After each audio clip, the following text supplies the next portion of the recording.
You're playing Warframe, wrong. You're playing Banshee, you're playing Ember, wrong. You're playing Ash, wrong. You're playing that weapon, playing Void, Cascade, wrong. Stop playing them, wrong. I'm almost certain that the majority of Warframe players have heard or seen something along these lines at some point, either on YouTube or Reddit. Some believe that you have to firmly follow the status quo and adhere to strict rules for builds on Warframe. Well, I'm here to tell you, fuck that shit, son. There is so much variety in Warframe that you can have a multitude of different combinations and build variety.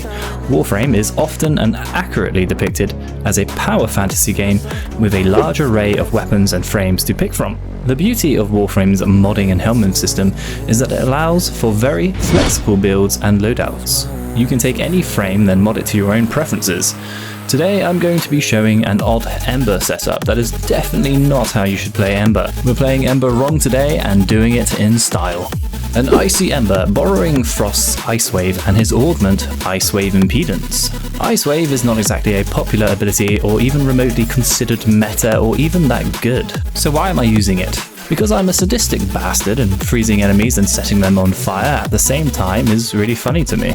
I'm also using the Side Bear today, which is not a widely used melee weapon, but as you can see. But we'll get into that all in good time.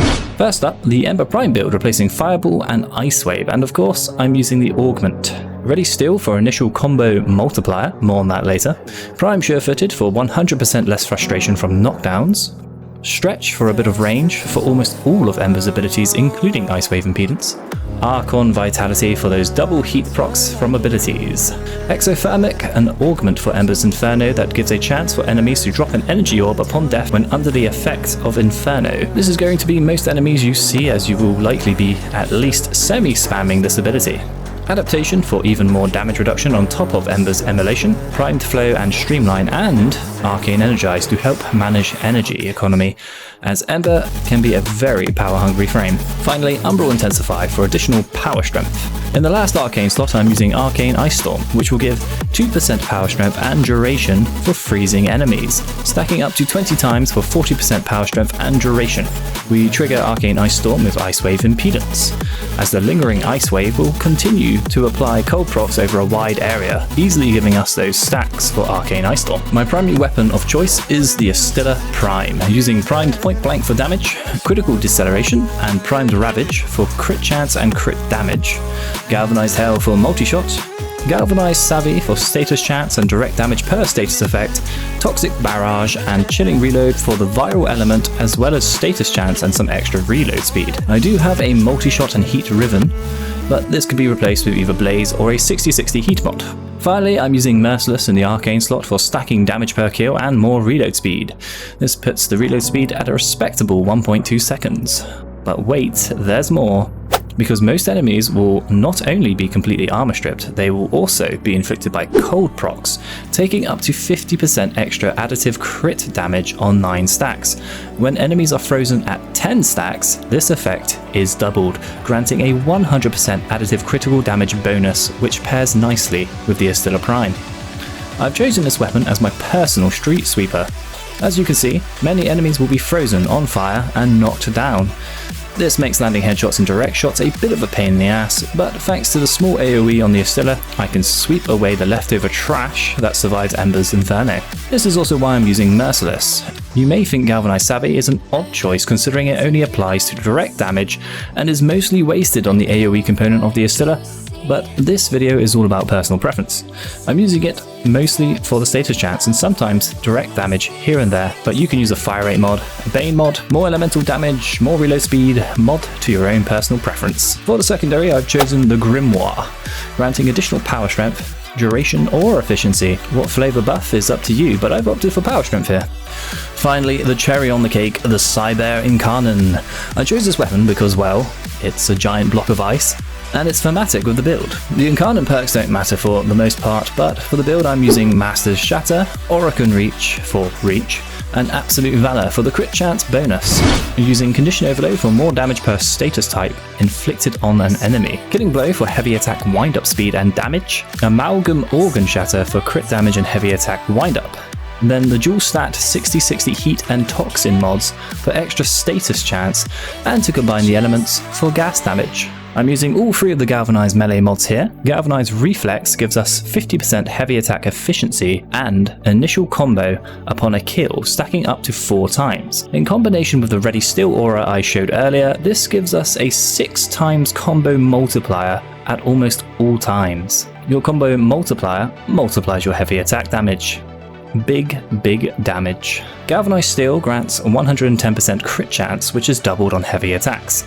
It then provides 30% crit damage upon kill, stacking up to 4 times for an additional 120% critical damage.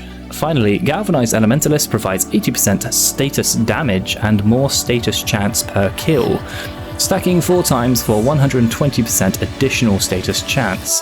This is fantastic for applying high damage gas procs. Enemies are frozen, on fire, and gassed. All these mods come together in combination with Ember's abilities and the priming from the Sentinel. The end result? War crimes are back on the menu, boys. Speaking of the Sentinel, I'm using the Naughty Boy and Nautilus Prime for grouping enemies together in combination with the Hellstrom for some fantastic priming. Manifold Bond to reduce the cooldown of Cordon so Nautilus can group enemies together more often. Duplex Bond to create clones of your Sentinel for every 100 energy spent. This clone can't use abilities but does use the same mods on your Sentinel weapon, and so spreads more status effects more efficiently. Momentous Bond for additional elements on your Sentinel weapon and a faster revive time upon killing Eximus units. Calculated redirection in combination with Reinforced Bond for 60% additional fire rate on your weapons. Synth Deconstruct for additional health orbs for healing. Then Primed Regen, Assault Mode and Vacuum for obvious reasons. On the Hellstrom I have Viral, Electric and Radiation modded on. This is all optional, but I would recommend keeping Viral unless you plan on priming Viral with something else. Radiated Reload is definitely optional and may actually annoy you, as radiation status makes enemies fight each other, and if they are fighting each other they are not running towards you. This can affect your kills per minute in survival and can be very annoying, so swap it out if you want. I'm also running the Vigilante set on the weapon, which occasionally allows my primary weapon to crit at higher tiers. Yes, equipping these mods on your Sentinel weapon will work for your primary. So instead of a yellow crit, occasionally my Astilla will be an orange crit, amplifying the damage. As for healing, Ember is super tanky, so all I'm using is an operator arcane called Magus Elevate. However, you can change things around and fit Ember's Fire Blast Augment, Healing Flame, or even Healing Return on your melee weapon.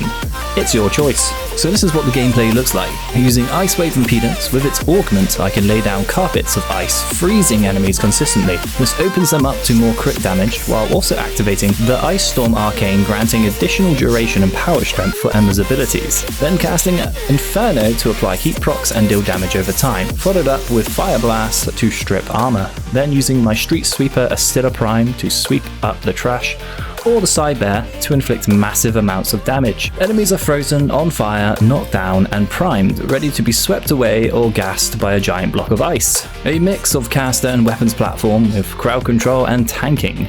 Not a typical Ember build, but still very effective, and a build I find very fun to use. And that's the point I'm making. Don't listen to the noise. Play however you want to play. If you want to turn a caster frame into a weapons platform, do it, and vice versa. If you want to slap on a helmet ability that is objectively bad, but you think it will be fun anyway, then do it. I could have used my Sentinel to spread cold effects instead of Ice Wave and then used a better helmet. Am I going to? No. Why? Because Ice Wave on Ember is more thematic with the fashion I've chosen. Icy Ember looks pretty cool in my opinion, and looking good is the most important thing in Warframe. Everybody knows that. So I'm a little bit late, but this has been my 100 subs special video. Thank you so much for watching, and thank you so much for subscribing. That concludes this video. Thank you for watching, my fellow Tenno. Until next time, bye bye.